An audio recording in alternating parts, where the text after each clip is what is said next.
Welcome. Our topic is the academic writing process. And so let's get right into it. What is it? The overview of academic writing process, we have five key stages. The pre-writing stage, which is self-explanatory. Before you write, what do you do? That's the pre-writing stage. We have the writing stage itself, the draft. And then we have the post-writing. Obviously, after you finish writing, and we have the editing, making sure of things, proofreading. And of course, if you want to go to the last stage of publishing, you do that. So let's take a look at each of these stages a little bit in detail.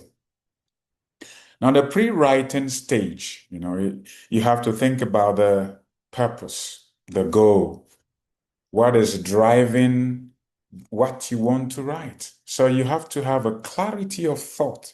Be very sure of what exactly you want to put on paper. You need focus. And of course, you need a structure.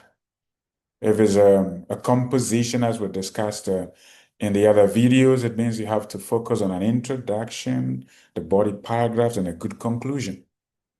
And so you need a purpose, clarity of thought, focus, and structure. Then the activities, of course, you have to plan. Planning is an important stage in writing. And then you go to researching, looking up things. You want to find out what could contribute to a good composition or a good write-up. And then we call something brainstorming. Called the name is also self-explanatory. It's like a storm in the brain. And eventually ideas get settled and you can make a good progress. So we have the pre-writing stage where you have to have a purpose. And also we have the activities of planning, researching, and brainstorming. Now you have to choose and narrow a topic. So what you got to do is to select familiar and a topic that is manageable. And this include the subject, which is the broad area. And then you go down to a specific one. So suppose a broad area comes to mind like sports. Sports is a very broad area. But if you want to come down to a specific type of sport, say football, then you are getting a focus from a broad subject. It could be that you're thinking of natural disasters, and that's a broad topic. But if you narrow it down to the Accra flooding problem, then that has been very specific. So from a broad area, you narrow down to a specific angle of focus. Then, of course, we think about the planning and the brainstorming. What you have to do is to understand the prompt. You have to think about some keywords like describe, like evaluate, reason, express, analyze, critique, examine. So what exactly you want to do in the terms of planning and brainstorming, you have to capture those things in keywords so you know exactly what you want to do. And of course, when it comes to brainstorming, which is that you're not sure what to do, a lot of thinking goes into it, discussions follow. You're going to be doing free writing. Free writing. And whatever comes to mind finds itself on paper. It may not necessarily be the final thing you want to put out there, but you just pour out things on paper. And then you ask questions that you can provide answers for, like who, what am I going to write? Why am I writing this? Who in particular do I want to criticize? Do I want to encourage? Do I want to help with what I'm writing? These are questions to think about at the brainstorming, I should say, stage. And of course, that takes us to the purpose and the audience. So you need to ask yourself questions. Why am I writing? The why aspect is very crucial because whatever you write, there is a reason behind it. If you write about the Accra flooding, for example, maybe you want to provide solutions. Maybe you want to encourage people who suffer loss of items and property to take courage. So whatever you want to do, the driving force behind what you write, it's significant. So you need to answer the question, why am I writing? And then the second question is, who is my audience? The target people in your mind to whom you write. They motivate you to do exactly what you want to write. If you're writing to children, definitely you want to come to their level and help them understand what you want to put across. If you write to grown-ups or particular group of people, you want your information to touch them, to have the what exactly you want the message to achieve. And then, of course, you begin to think about the tone and the structure. And of course, the tone and the structure depend upon the clarity of the why you are writing and the audience you are targeting. So the purpose of your writing, the audience, these two are important in your writing process. Then, of course, you have to gather information after doing the brainstorming, the planning, answering the question why, who, what. You have to gather information. And if you're gathering information for academic writing, you must use credible, reliable sources. In a social media technological age, there is just so much information out there. And anybody could write something and put out. So you have to be sure that whatever you cite as a source to back up whatever you write, is it from a reliable source, from experts in the area? So your sources must be credible. They must hold water. And you also need to use strategies to gather information, two of which are skimming and scanning. When you skim, you have no particular idea in your mind. You may have a broad area, and then you flip through pages, sites, and then something could capture your attention. But when you are scanning, you're looking for something very specific. Maybe you take a book, you go to the abstract, and you want to see whether it has something to say about what you want to write. So skimming, scanning are good strategies to use when we are gathering information for academic writing. And of course, you also have to evaluate your sources by the author. Who is the author? Is the author an expert in the area he or she claims to belong to? You need to find out.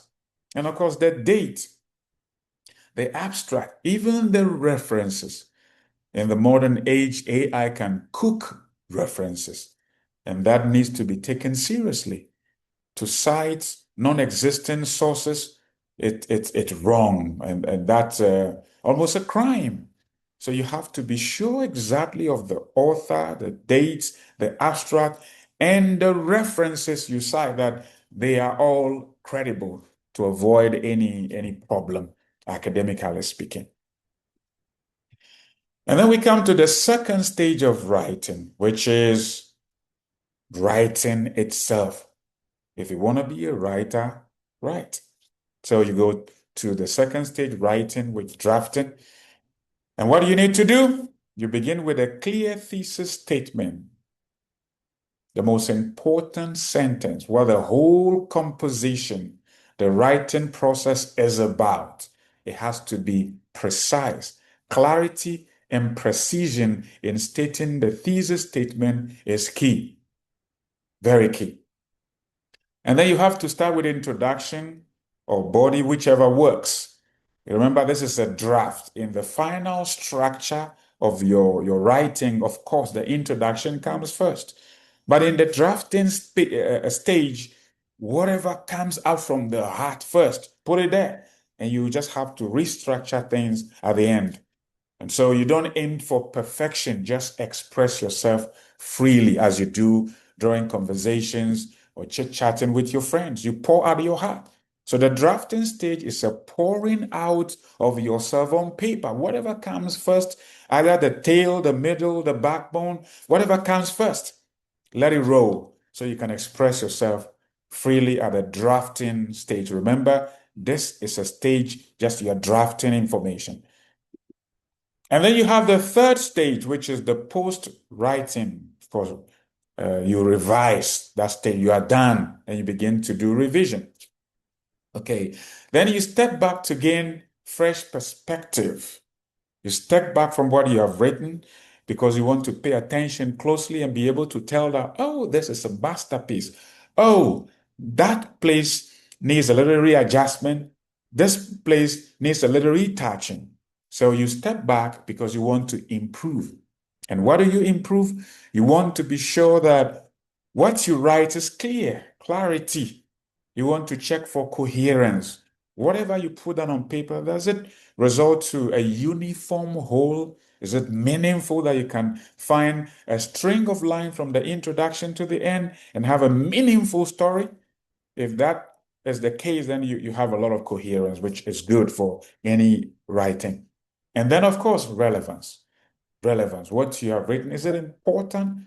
Can he leave a mark on the reader?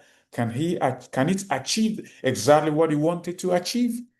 Good questions to consider. And of course, you want to be consistent as to what you write, the purpose that you seek to achieve. Whatever you want to achieve at the end of the day, you need to be consistent in your writing to achieve that. Then you come to the fourth stage, which is the editing, the proofreading. The editing, you want to check for grammar, the structure, punctuation, citations, and then proofreading, you want to just take your time, step back, fold your arms, metaphorically speaking, and then check for everything. Dot your I's, cross your T's, check a punctuation mark. Be sure that there is no problem with what you have written grammatically, language-wise, spelling, punctuation, just everything you want it to be perfect.